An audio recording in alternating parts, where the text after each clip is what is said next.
Boys, I have some great news. I can't wait to fill you in, but officially official, we don't have any international breaks again until March. This is Red Card Radio. Good morning, good evening, good afternoon, whenever you're listening from. Thanks for tuning in. Red Card Radio is a weekly look at the Premier League from three friends who support different clubs. My name is James. I support Arsenal. With me tonight is Brad. He supports Tottenham. Down below, that is Sean. What? Brad? What? I do not support Tottenham. What? I do. Whoa. What did I do? Whoa. Sorry. Listen. Just because the logo above my shoulder looks really big, and we had to we gotta redo this whole thing. We gotta restart. No, I want everyone to just rewind the video 10 seconds and look at the Twitter handle that was in Brad's box. And the reason why I got thrown off was because last week, Brad, you weren't here. So the way that I have our recording stuff set up, I had to change the Twitter handle in your box because Sean was in your box. And so when I looked over at you in the recording software, it said White Hart Sean on it. And I was real confused. Brad supports Chelsea. Down below, that's Sean. He supports Tottenham. We'll fix that all in post-production, guys. No one will ever see that. Don't worry. It's gone. Just pretend it doesn't exist. Yeah, because that post-production meeting is going to be epic tonight. We're off to a roaring start. Let's dig right in. If you're new here, you definitely want to hit the subscribe button because this is the type of high-quality production that you can come to expect from Red Card Radio. We are entering year 5 of doing this, and we're not amateurs. We're fine wine at this point. You could bottle us and sell us as bourbon, I think. We've been in an oak barrel long enough. All right, What's going on? Okay, international breaks, done, out the window, goodbye, forever. They don't even exist to me anymore, thank goodness. We've got match week 12 coming up, 10 games across There is another days. There is another problem, though, James. What's There's no international football, but our players don't get a break because I think Tottenham played 9 games in like 32 days or something like that. And all three of us are the same way because you guys are both. Who's still in the League Cup? So just Arsenal. Yeah, just Arsenal. Chelsea's out. Or Chelsea's still in the League Cup? Yeah, we're out. Like your name from your logo. Oh, that's okay. I wasn't doing that to dig. Everybody that's in the League Cup and in Europe has the same amount of games, so nobody can complain. Right. But the players are playing the same amount of games, as if we had a Euro. Yeah, as if we had a Euro. Yeah. The sad news about our League Cup game is that it forced the Women's Champions League game that was going to be played at the Emirates against Bayern Munich. It forced them to the smaller Boreham Wood Stadium, and so it's like you're going from a 60,000 seat Emirates to like 8,000 seat Boreham Wood Stadium. So it feels bad for the women. Are you expecting another 7-2 defeat? No, our women are actually good. Oh, okay. Yeah. Just confirming. Our women are good. And also, Brad, did you peep the Champions League last year? We didn't lose 7-2 to Bayern Munich last year. I'm just throwing that out there. Okay.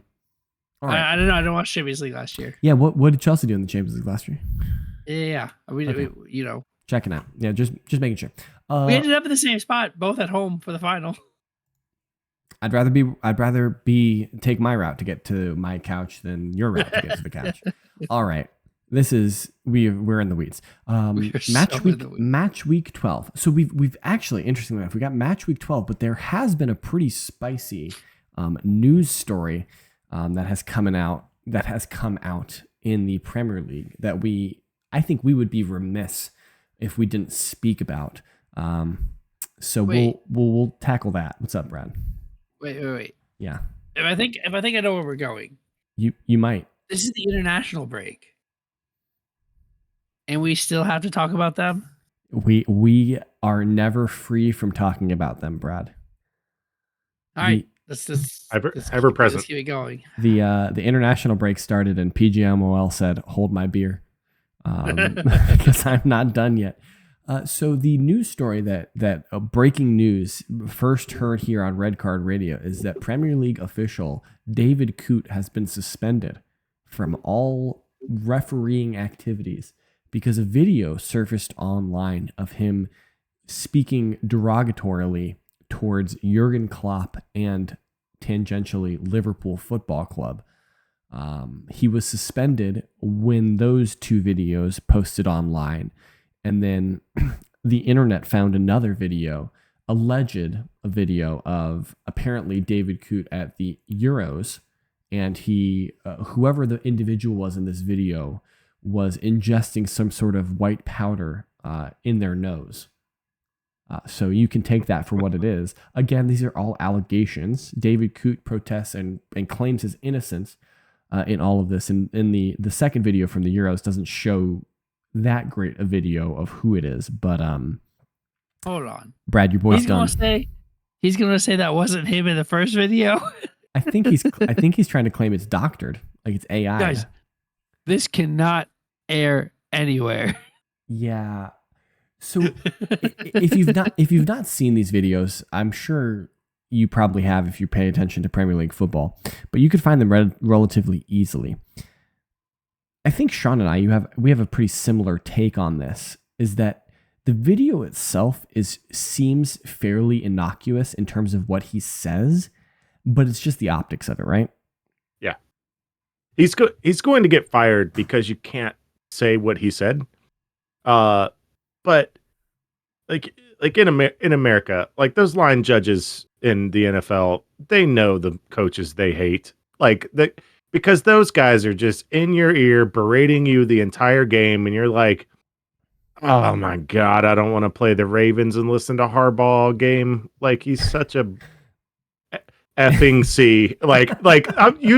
They say it in their private life. You know what I'm saying? They say it in their private life, but it doesn't change their on-field calls. They try to do the best job they can. Here's the problem with these optics, especially for PGMOL, is because everybody already questions some referees and their loyalties or lack thereof loyalties, right? Like which teams they support or don't support.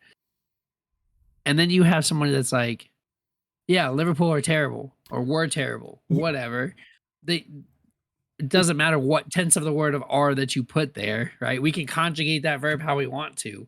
You still can't say a team is terrible and then go ref their games. And us not to think that He said they were terrible in that particular game. He was talking about a specific game. Yeah, and I get your point, Brad. I get your point. But I think also the point that Liverpool fans and frankly fans of teams in London generally bring up is that if you were to look at a map of England and plot out where the referees are all from, like 90% of them are from the greater Manchester area. But and somehow they're not fans of Manchester United or Manchester City. Really? And that's the issue, is that you're trying to convince us that these guys who are all from Manchester grew up in the 80s and in the 90s, and they didn't support Manchester United. And so especially for Liverpool supporters, that's like a particularly raw spot that this guy comes out and he calls their manager or I guess he's their former manager now, what he said about Jurgen Klopp. And then as Liverpool fans, what are you supposed to do with that, right? And so the optics of that are horrible. And he's obviously going to lose his job. And absolutely. And so, as he should, right? Like, I mean, he should lose his job because he's a bad referee. Yes, but you don't make that video and think that's never going to see. Like in today's day and age, you do not make that video. Sure. Like, what they say at the beginning of. So it was something that was like, let's just lock them all up and figure it out until we can figure it out. That's how I feel about the refs. Let's just lock them all up. Let's round up Oliver and Taylor too, just so we get all this Coote stuff figured out. Honestly, that's how I feel. We should be firing the refs, just generally speaking, because they're not fit for purpose and they're bad at their job, and we should be hiring the Italians and the Spaniards and the Germans to referee England's league, but that's not going to happen. So we're firing. I think generally speaking, that boils down to a union, which we're not going to get into if RCR media is pro or con union, but the reason they will not be replaced is because the union protects itself, and that's how that works. And they're they're not going to throw their guy under the bus, and we're never going to get the. What do you They're mean? They're just going to fire the guy and move on, and nobody will ever talk about it again. My favorite meme from this entire endeavor was it was a meme from The Dark Knight Rises, where at the very opening scene when Bane is holding on to his guy who was on the plane with him, and he says, "No, brother, they're expecting one body in the wreckage." And I didn't do my full PGMOL. I didn't do my full Bane impression there, but they expect one of us in the wreckage. You got to put your hand over your mouth too. Yeah, it's important as well. All right, you got to get the cup out. Yeah. All right. So, hey, by the way, Tom Hardy is a fantastic actor. 100%. Hands down, one of the best. Match week 12. All right, we kick off. Let's talk footy. Yeah, we kick off with Leicester and Chelsea Saturday morning, and we end on Monday afternoon with Newcastle hosting West Ham, and we got 8 other games in between. Boys, I think we're starting off in Bournemouth though, with Bournemouth versus Brighton. This is gonna be a good one. This is a South Coast derby. Yeah. I mean, it's at the Vitality. Both, I think a lot of people, including us as seasoned pundits, even though we sometimes have technical errors with our podcast. I think a lot of folks thought Bournemouth would take a step back without Solanke, and I did. I think that's a reasonable take to assume when we wouldn't have assumed that they replaced him adequately, and he was so important to their team in the past 2 to 3 years.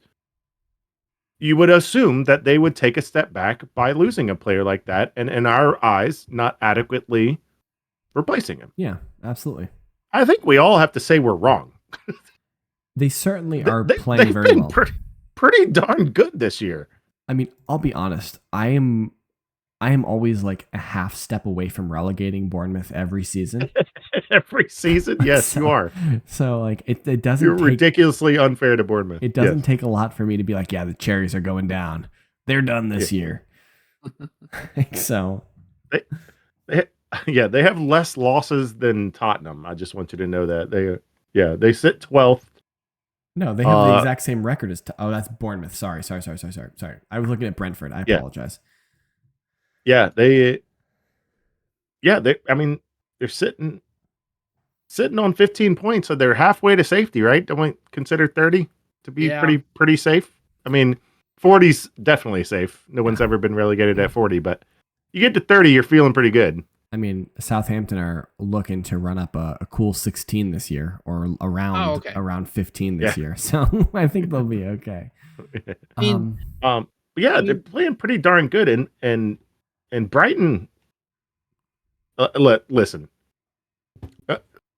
the two teams playing in Etihad Stadium this weekend don't need to be asked about Brighton at the Amex. I mean, they're playing away here, but. Yeah, you don't ask me about Brighton, because there's going to be colorful language that comes beyond after that question. Wait, we're done with Brighton Hate Week, bro. Brighton, I'm never hating Brighton for a week ever again. We had Brighton Hate Week, and they just went on me and Brad personally. Without you, you were away somewhere. This is just me and Brad's curse. Hold on. How am I involved in this curse? You were the one that said this is Brighton Hate Week. You uploaded the podcast. Don't put it on me. You uploaded the podcast, Brad. You could have. What's going to do? Have nothing. You're in on this. You're the reason they're whooping Manchester City's behind and my behind and Tottenham's behind. We're the reason. They played our podcast in their locker room and probably posted some quote on the wall that they touched like in Notre Dame Stadium, play like a champion today, or believe in Ted Lasso, there's just a poster on the wall of a Red Car Radio quote. It's really actually just your face. Just your face. Just my face. Just my Brighton Hate Week. Yeah. Who do we think gets the better of this game? Do we think the visitors will continue their fine run of form? Do we think Bournemouth will take the victory? What do we think is happening here? What's the form look like? That's a great question. It's wild. I asked a great question to you on the podcast. It is. Who would have guessed? Incredible. Their What form I- is see. form is roughly similar. Bournemouth What I- had one more loss over 5 games. What I find interesting about Brighton Ooh, against is one of their rising stars is Evan Ferguson. Mhm. They've placed a $120 million tag on him, just an unreal tag on this kid. And he can't get on the field because Danny Welbeck's playing so well. Like he's Arsenal healthy legend. now. He's healthy now, so he can play. He just doesn't because they can't find a reason to get Danny Welbeck off the field. Sure. It's like what, you know what I mean? I can't go against Brighton. I can't find a reason to go against them in this game. Only playing in 6 goals this year. Yeah. I mean, I generally agree with you. Like, I just, on paper, I look at this and I say, yeah, Brighton should win this game. But Bournemouth have been tricky at home. They've beaten Arsenal. They've beaten City. They beat you on a red card in like the 30th minute. 30th minute. Yeah. So that's not entirely fair to Arsenal, but I agree with you, but they still beat us. Now they beat City straight up at home. Yeah, though. they punched City in the mouth over And it over wasn't again. even as close. It was a 2-1 scoreline, and it was 2-0 for most of the game. And they should have had about 5 goals in that game. Like the number City of scored in the chances- 82nd to make it respectable. You know, I'm saying with my whole chest, so we can move on. I'm taking Bournemouth in this game. Whole chest. You know what? I think that's spicy. I'm not gonna fight you on it. You're just gonna take That's a a draw. spicy pick. You're just gonna take a draw. I think it's gonna be a draw. You're such a scumbag. I think it's gonna be a draw. City Tottenham from the Etihad. City Tottenham from the Etihad. Ooh, let's let Sean talk about this new logo and everything that's happened in Tottenham land. Here's what I'm so glad. I'm so glad. I really am glad you guys brought this up. We're rocking up to the Etihad with Ben Davies and Radu Dragusin as our backline. Because of injuries. We really need a number 6. We need somebody. We probably need an upgrade at right back. And Daniel Levy is paying someone real life currency, real British pounds to play around in Adobe Shop. Like all he did was take out the Tottenham Hotspur below the logo. And there's no change at all. No, the logo. No. There were some changes. They took the lines of the cockerel and the ball and made a whole like 6 additional crests, by the way, that are all lines from like 1887. Like it's stupid symbols about Tottenham. And we got other things. Like, is there not other things we can worry about? Like pretty much anything on the field? Like Can I offer you my defense of Daniel Levy? No. Oh, okay. Well, okay. Glad that we have a podcast. Do it anyway. Go ahead, host. There's a limited time window when he can address those issues. And so he worked so hard over the summer to address those issues, and he ran out of time, and there's nothing he can do now to fix those issues. So therefore, he's going to use the time that he has available to him to upgrade the crest so that it can be made bigger or smaller depending on the application.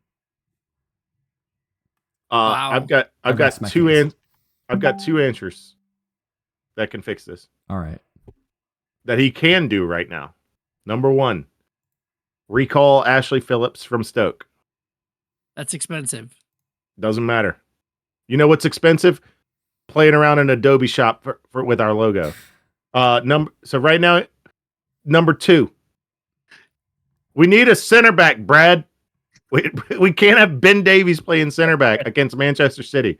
Number 2, negotiate with Waterloo in Belgium to allow Hajduk Split to pull back the 17-year-old's loan. What's his name? No, this is the team in Croatia. Hajduk Split. Oh, you said Hadouken. You said Hajduk Spit at first, and I was like, "Is this just Hockey all over again?" Like, no, Hajduk Split. It's a team. It's the team we bought Luka Vuskovic from. But the agreement was that we wouldn't get him till he was 18, and we bought him when he was 16. So now this is the second year, and he's not playing there in Croatia. He's on loan to a Belgian team. And so we would have to negotiate with both the Belgian team to allow him to get released from that loan, and then negotiate with the Croatian team to allow him to arrive early.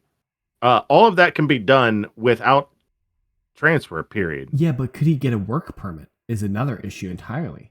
Especially at 17. I would assume if he's, I guess Brexit probably creates some issues, but I would assume if he's playing in Belgium, he can work in any country. Yeah, but No. you gotta remember England's not in the EU anymore. Yeah. And so a lot of those issues, like we saw this with Amorim.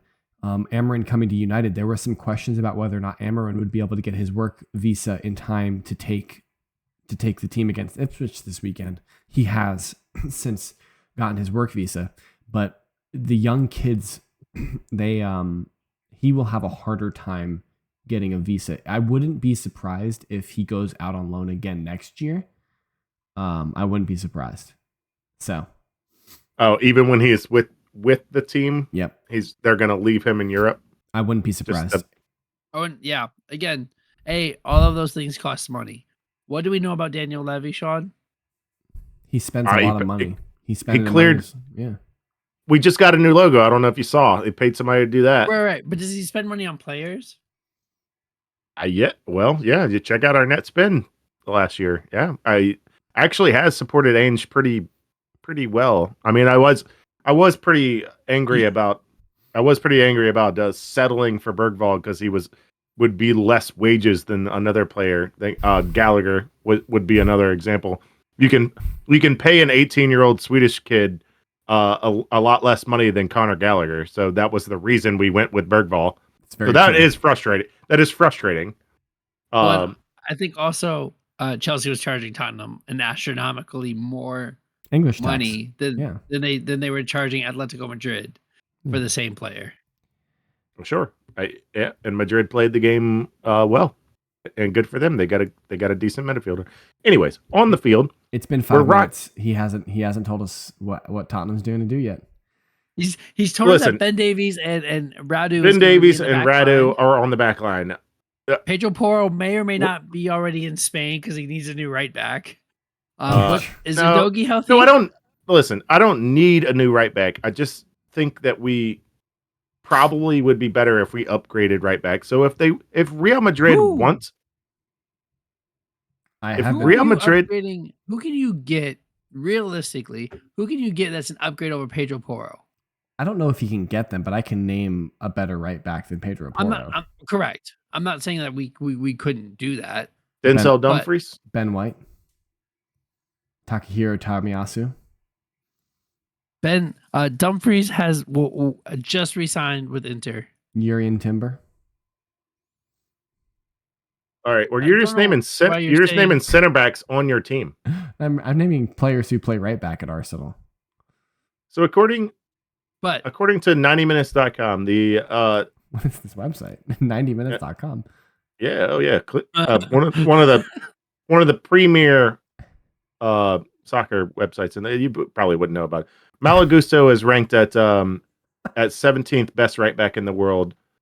And we've got Reece James at 12. Porro is ranked 8th. Okay, so look at those 7 names above. Read them off really quickly. The 7 ranked above him are Ben White, Kyle Walker, Jeremy Frimpong, Joshua Kimmich, Hakimi, Danny Carvajal, and Trent. Oh, so, okay. Of those names we are not getting. Trent, Carvajal, he's like 40. Hakimi, Kimmich is not coming off of Bayern. Kyle Walker's also like 35. And was already at Tottenham once. And Ben White. Yeah, so Frimpong is going to lose Bayer Leverkusen. Frimpong or Dumfries is the answer. Dumfries is 10th.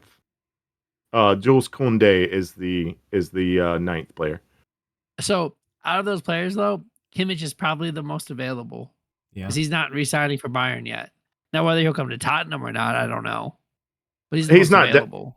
Listen, let's be honest. He's not downgrading from Bayern Munich to Tottenham. So I've already wrote that off. Kimmich is not coming. It's Frimpong. So what's going to happen on the field though? Oh, Tottenham winning. Oh, there we go, baby. Oh yeah, they are. Dude, Pep can't win at Tottenham Stadium. Well, this is at that time. Oh, never mind. We're losing. Ben Davies gonna shut down Holland. So Yep, you heard me first. No, we got nothing. We got nothing for Holland, man. We got a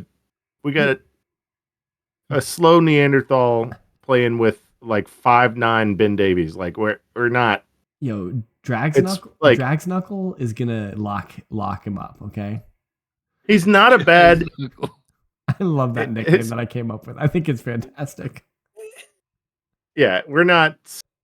Like our best chance is to catch them on the counter, but like if we just try to stay back and let them break us down, they're going to break us down. So like it's going to be a really tough game. I don't think Pep has ever lost 5 games in a row. He is now sitting. They've lost 4 consecutive games. He's never lost 4 in a row. But, so therefore, he's never lost 5 in a row. So therefore, he's never lost 5 in a row. Yeah, I'm very correct in that. I am double good there. In his career, from Bayern to Barca to City, I don't know if there was another stop in between, but he has never lost 4 in a row. We could say you were the most correct there because you could not be wrong in that statement. You know what? He's never lost 7 in a row either. I may have been triple true there. Okay, so I generally agree with you that I think City will win this match, but I also think that's true about City all the time. I'm ready to be surprised. Let's go Tottenham. Come on, you. I just generally chickens. Pep did just resign, by the way. As we're recording this, Pep did resign. Oh, it's official for a year plus a year. It was Fab official. What? Just now? He just was retiring. This was a couple of hours ago. +1 +1. I didn't know that. Okay. Great radio. Yep. We're just Googling this news that we just heard broke by Brad. Fab broke it. Oh my gosh. I thought he was retiring. You got to be kidding me. We got to put up with this crap for another 2 years. You know what's interesting about that is he's doubling. Like, I think that speaks to his belief that City are innocent of their charges, right? Because if there was any kind of question in his mind, maybe I don't think he would stay. Maybe. Or maybe there's an out in the contract. Like there's probably something in the contract that says if we go down to League 2, you don't have to stay. Yeah. All right. I think we're gonna finish off with the new man in town. Yeah. Ipswich versus United from the Ipswich Stadium in London. Amorim's first trip around the block with Manchester United as the official first team coach. Should United fans should they get excited? Apparently another Fab tweet was that everybody was very impressed with his first training session. They are excited for this. Okay. So is United getting a double manager bounce? That's an interesting tactic. Don't let Todd know about this tactic. Double manager bounce. Tell us about the double manager bounce. Van Nistelrooy into Elmer. Yeah. Is that what you're saying? Okay. Yeah, because Van Nistelrooy got him playing decent, and then just got pushed to the side, which like I get. You want your own team in. They're playing Ipswich, bro. I think this might be the first game that Ipswich just isn't in at all. Oh, I could listen. Ipswich is pretty tough to play against. I can assure you of that. You know what? I forgot they did just get their first win. Who did they play for their first win, Sean? Tottenham Hotspur. Oh, yeah. Okay, man. Hey, we got a new logo though. A new font. Hey, 2 expenditures. Brad obviously didn't listen to the last podcast because we were talking about how a couple years ago Chelsea used to steal from the rich and give to the poor, and this year Tottenham have been the one to give 2 teams their first victories so far this season. So, that's true. That's true. Especially Bournemouth. Bournemouth was our palace to Tottenham. for a while. I mean, knock out City out of the League Cup, help everybody out while we just give first victories to Ipswich and their first victory in 30 years. Yeah. I generally I'm a slave to looking at this on paper and being like, Manchester United Football Club should just absolutely dog walk Ipswich. Yes. It shouldn't be close. And on top of that, they have a new manager bounce. But Ipswich have a lot of like, I don't know necessarily what it is in terms, but they're just like gritty. They're real gritty and they like stay in games. They don't let games get away from them. And so that coupled with the fact that it's at their stadium, which I think is going to help them. I mean, I still think United's going to win the game, and I'm not going to bet. I wouldn't bet against United here, and I'm probably going to pick United in our picks, which more to come on that. You'll have to stay listening. But something about this tells me it's not going to be as straightforward as I think it's going to be. I mean, sure, Ipswich just have that dog, but like when we look at this game, United should absolutely win. But also, United's 13th on the table for a reason too, right? I think we throw some of that out of the window because they got rid of Ten Hag. Like, and so we have to reevaluate Manchester United now. We have to evaluate United from match week 12 on. I think to give them a fair shake because whatever Ten Hag was doing, and we've all talked about the zero identity, blame everybody but himself kind of guy that he is. I think this is a decent team with decent players that should annihilate Ipswich. I did find it interesting. The United fans and you talked about Ruben's first training session going very well. They were using some video from that and using video from one of Ten Hag's trainings recently, sometime this year. And we're just saying, look at him in a Ten Hag training session, and they're not really paying attention, and they don't really care. They're tuning him out, and he's got one training session under his belt, and he's got the attention of every player on the field. This is a real leader, and I'm like, this is really good. You're talking yourself into a new manager, but yeah, of course they're paying attention in his first, what I mean? Like, what are they going to tune out the manager that just got there? Are you kidding me? Yeah. No, it's a new man. Everybody's going to listen to the new boss, like to figure out what this guy's about. They're fighting for their jobs. They want to be around next year. Number one, they're fighting for their job. Number two, they're figuring out if they believe in this guy. They got to listen to him first. And number three, they plays a different style. So, okay, what is my new job? What do I need to do now? And then that brings it back to full circle of that whole interaction of I've been saying for 2 years, what's Ten Hag's philosophy? If anybody can get in the comments and tell me what Ten Hag does well as a manager, what his teams do well, that he manages, I would love to hear it because I watch. Go ahead. Winning a trophy every year. What do you need? The League Cup and the FA Cup? Yeah, but what do his teams do? They win. What style of play did they play?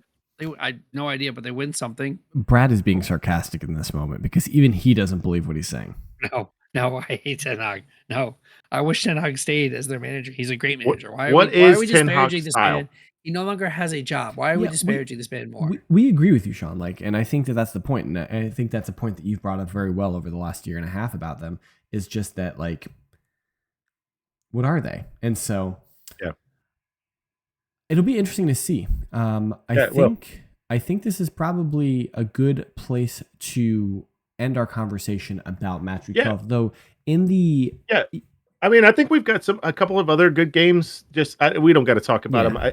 I think you guys are going to have a handful. On your hands. So we didn't touch on that.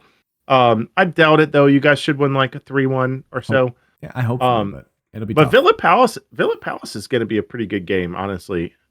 And I don't want to dive into any of these games specifically, but it's a pretty good lineup. I mean, Fulham Wolves is also going to be a pretty good game. Wolves, It's Well, you know what? I keep talking myself into Wolves. Yep. And then I remind myself that they're absolutely crap. When you just look at the numbers on paper, you're like, oh, they're actually crap. But then in my head, they're not that bad. Yeah. And they play competitive football, but they're just not. Never mind. So forget Fulham. I don't disagree with you. There are some interesting fixtures. You know, it's an interesting way that people can get involved, though, is that they can join our Discord and they can get their picks in for match week 12. Great plug. Great plug. And join our, it's like a win, lose, draw league. Essentially, you pick what you think is going to happen in each game, and we'll put you in the spreadsheet and see how you do come the end of the season. But get those picks in. Brad would tell you by like 4:30 p.m. on Friday. Just get them in whenever. You know, do your best. But we do that in Discord. But you also, if you want to just drop a comment on this video with the picks that you have for the week, that's fine as well. But definitely do that. Hit us up on social media if you want to as well. You can get to Brad at KSBradG. Sean is at Whiteheart_Sean. I am at James Tiffany. Collectively, we are at Redcard_Radio. Those are all of our X handles. But you can also find the podcast itself on other social media platforms. I think Instagram and things like that. Brad does all that, so I don't do it. But yeah, that's all we got for you guys. And I hope you all enjoy football this weekend. We've only got one episode for you this week. Next week, we will be back to our regularly scheduled programming. But until then, I hope you all have a great one. And we will see you guys next week. Take care.